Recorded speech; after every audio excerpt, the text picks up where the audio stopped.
Bonjour, bonjour à tous. Il faut faire le vœu de Jonas. Jonas avait promis à l'Éternel de sacrifice avec un cri d'action de grâce. Promettez à Jésus-Christ quelque chose que vous êtes en même de réaliser en guise de remerciement pour la délivrance que vous demandez. Faites cela, c'est ça le vœu. C'est ça le vœu que Jonas attend.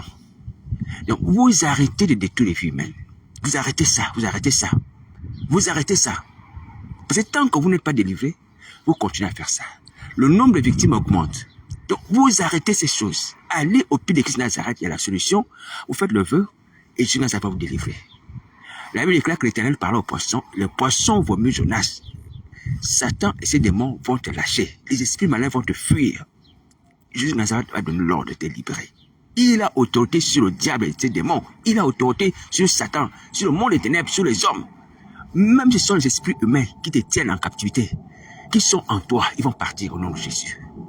Est-ce que tu entends, pasteur, apôtre? Vous entendez ça? Vous entendez ça?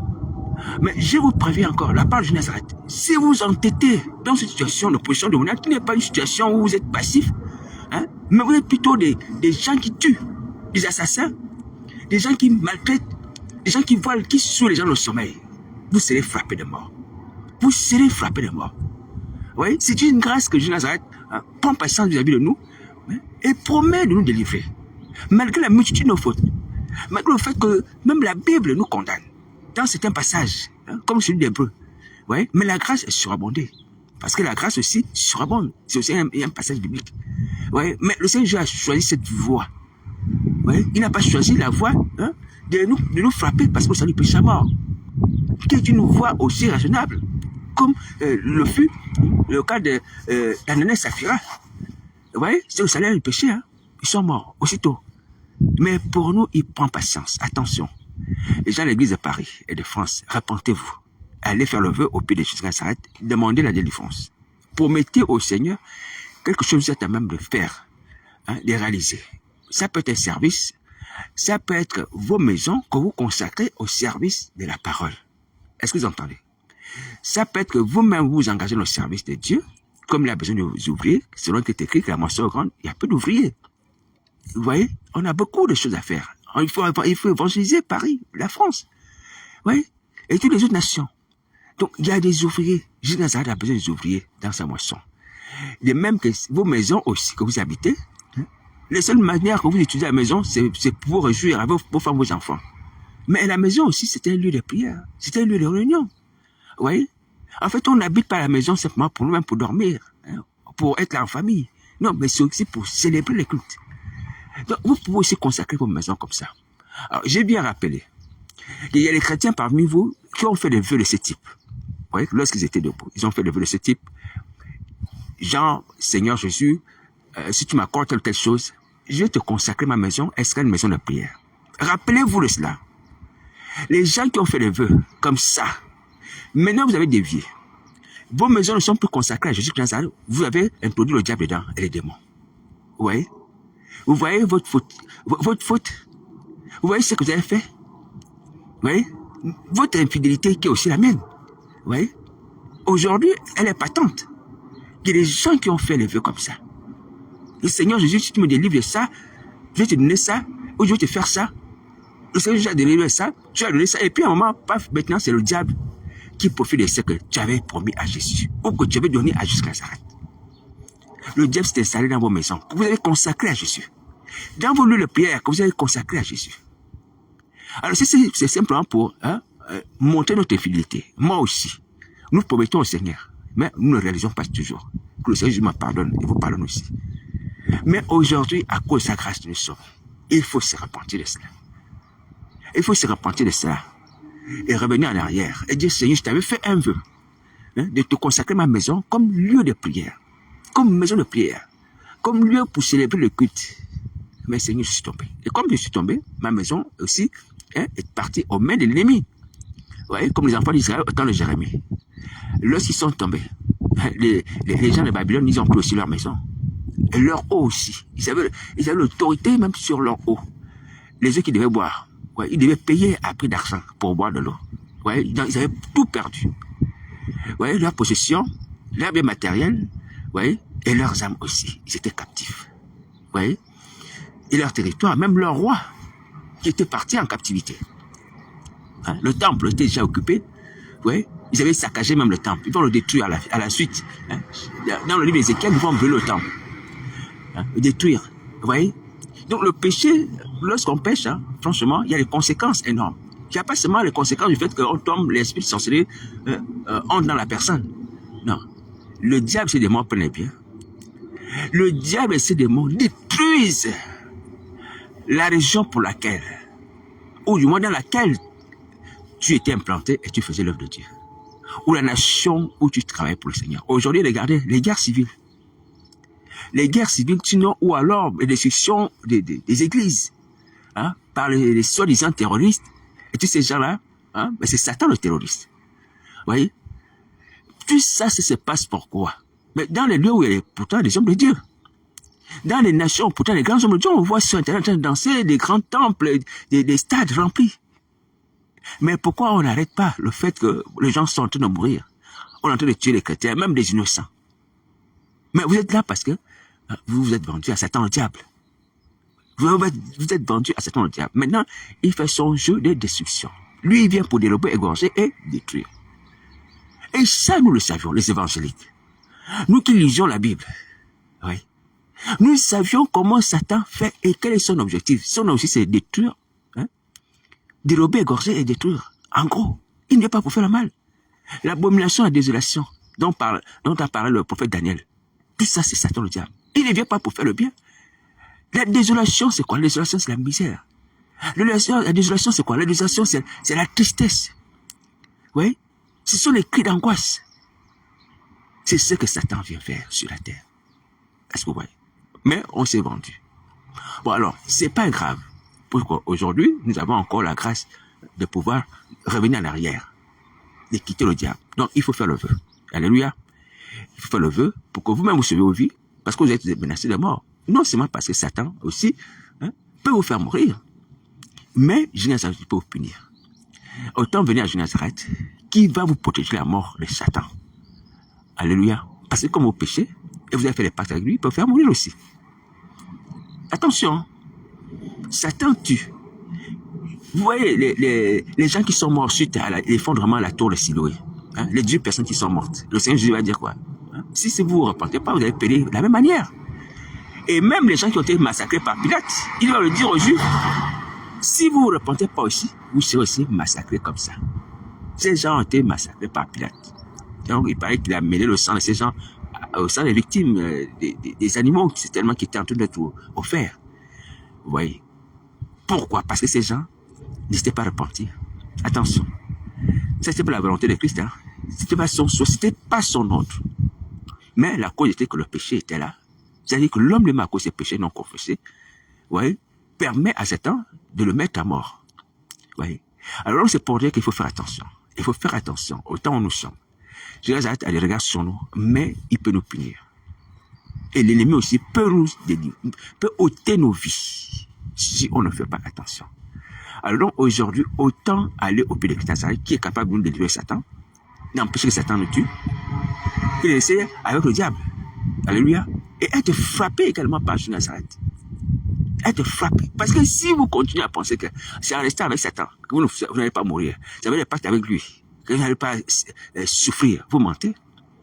Le Seigneur Jésus promet à Isabelle de l'acheter sur un lit. À toutes les autres églises, il le dit. Hein? À une église, il dit, si tu ne reviens pas derrière, si tu ne te répands pas, je vais ôter ton chandelier. Vous voyez? Donc, il faut faire attention. Je n'ai pas puni. Donc, allez vous repentir. Allez vous repentir. Confessez vos péchés. Faites le vœu au Seigneur Jésus. Et arrêtez de détruire les vies humaines. Arrêtez de faire ça.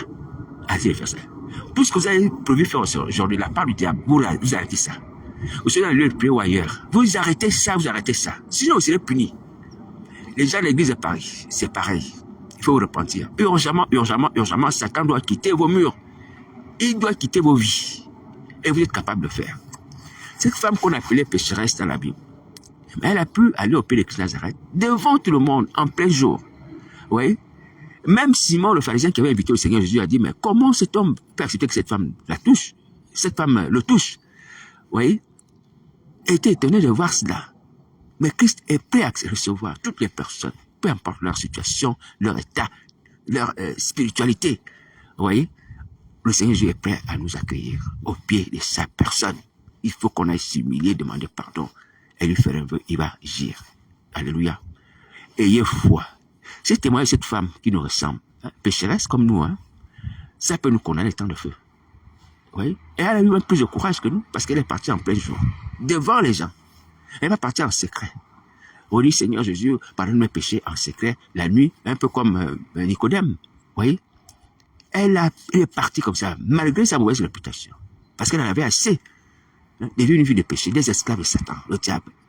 Elle craignait également de mourir. Oui, parce que ça lui péché sa mort.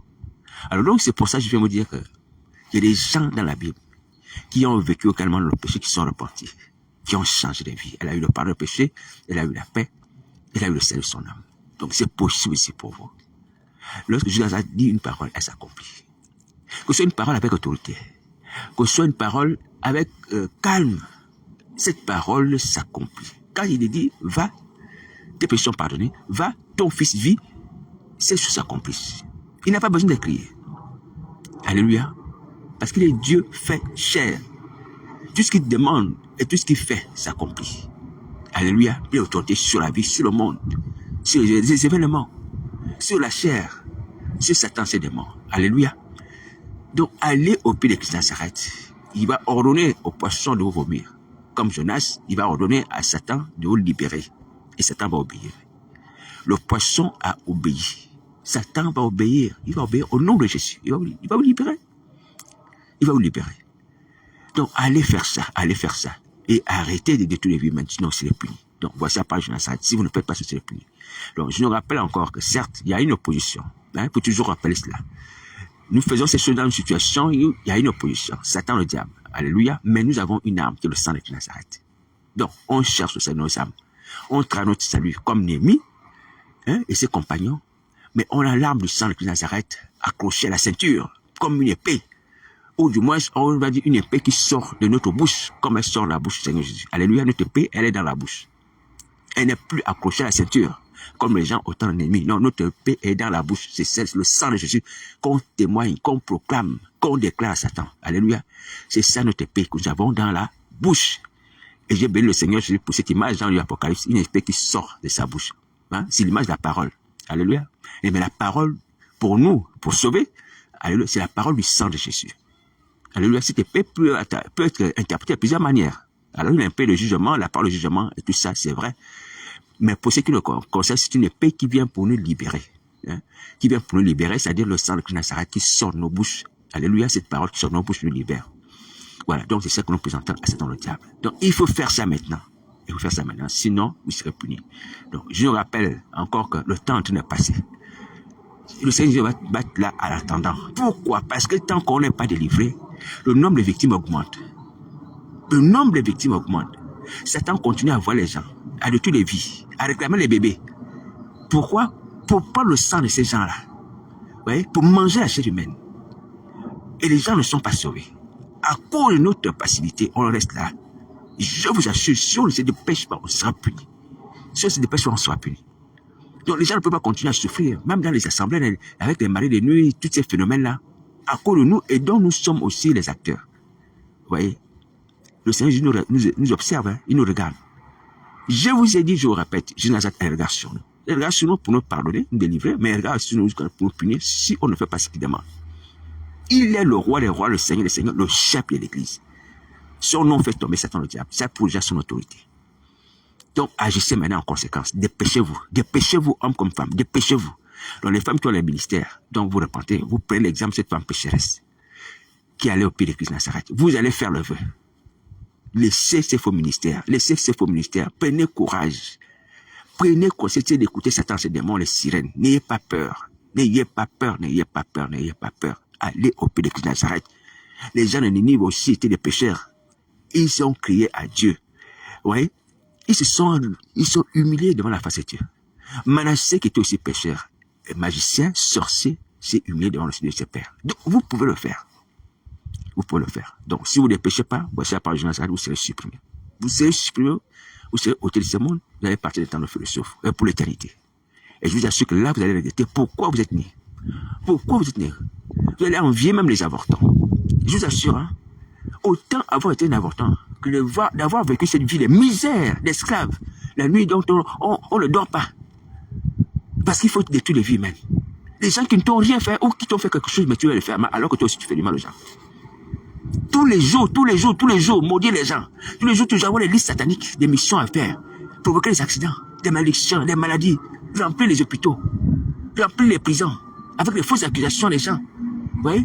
Parce que l'accusation de Satan, c'est comme ça. Toujours l'oppression, la méchanceté. Ouvrez la méchanceté. Dieu va vous supprimer. Dieu va vous supprimer. Souvenez-vous, la génération de Noé, elle a péri. Où les gens ne se disent mort. Ceux qui veulent s'entêter, parce qu'on ne voit pas Dieu agir. La patience de Dieu ne veut pas dire que Dieu n'agit pas. Il est là la colère, je suis en bonté, en fidélité. Prenez garde. Vous qui me connaissez, vous qui voyez le sang de Christ agir, prenez garde. Sans être quelque chose. Je ne suis pas arrivé. Je dis prenez garde. Vous voyez le sang de Christ qui agit, moi, malheureux, misérable que je suis. Vous voyez? Qui efface mes péchés, qui me purifie, qui me restaure. Le sang de Christ agit. Mais sa colère aussi peut agir de la même manière pour nous détruire. Bon courage.